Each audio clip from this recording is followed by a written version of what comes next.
Hello guys, magandang araw po sa inyo. So ngayong umaga nga pala ay sumama nga kami ng anak ko dito nga sa asawa ko para nga sumilip nga dito sa bukid.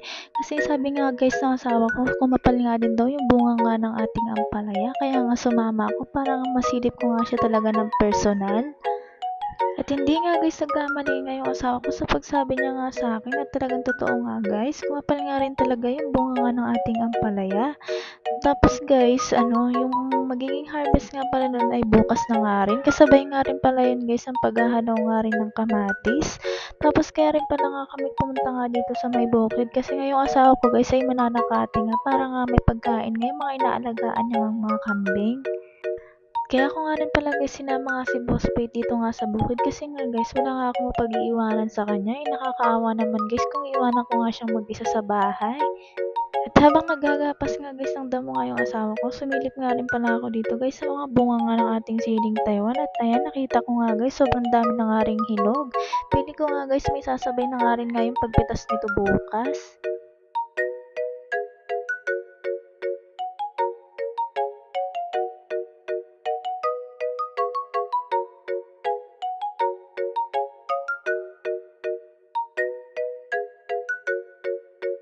At hindi na nga rin ako guys nagtagal dito nga sa pagsilip nga ng ating siling Taiwan kasi nga bumalik na nga rin ako dito kay Boss Pete. Baka nga kasi mamaya guys sumunod nga to sa akin. Sobrang kating nga guys at gawa nga lang sobrang kapal nga rin ng damo. At kung akala nyo nga pala guys na sobrang behave nga dito guys si Boss Fate ay nagkakamali nga kayo dahil yung mga damo nga dito guys ay kinukuha niya, pinipitas niya kasi sinasabi niya nga sa akin na flower nga daw yun.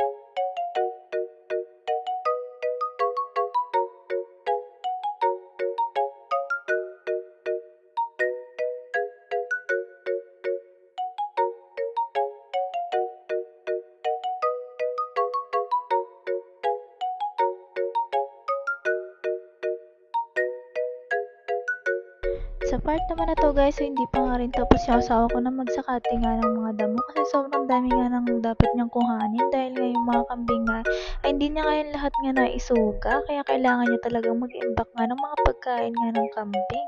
Tapos habang naggagapas pa nga rin dyan ng damo yung asawa ko, ito nga kami dalawang ng anak ko para nakatunga nga kami dito kasi wala nga rin kaming masilungan at wala nga rin kaming maupuan.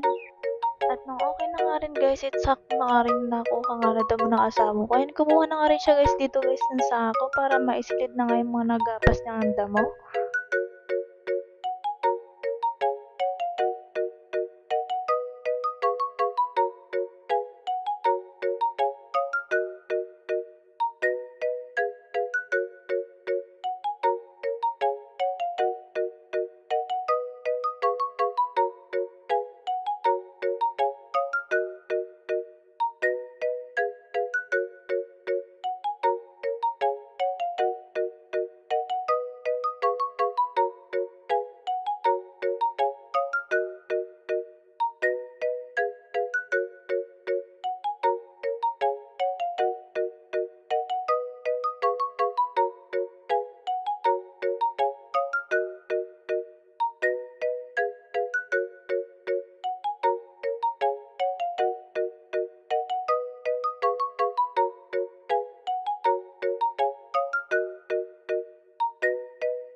At ganyan na nga rin guys kadami nga yun, nagapas ka na damo ng asawa ko. Tapos dali-dali niya na nga sinunong yan para nga maidala na nga dun sa mga kambing nga na alaga niya.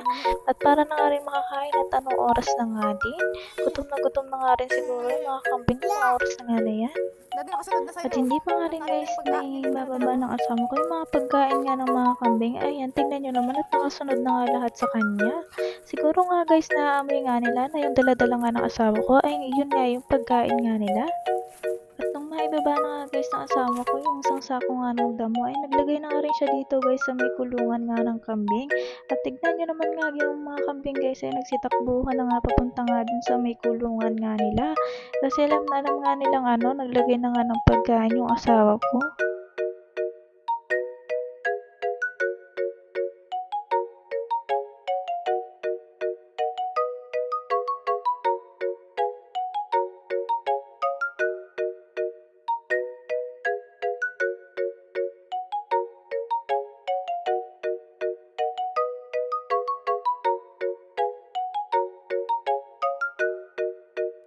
At habang nagpapakain pa nga rin yung asawa ko guys ng mga kambing, lumayo nga rin muna kami dito guys ng anak ko para nga hindi nga rin niya maamoy nga yung mga dumi nga nito.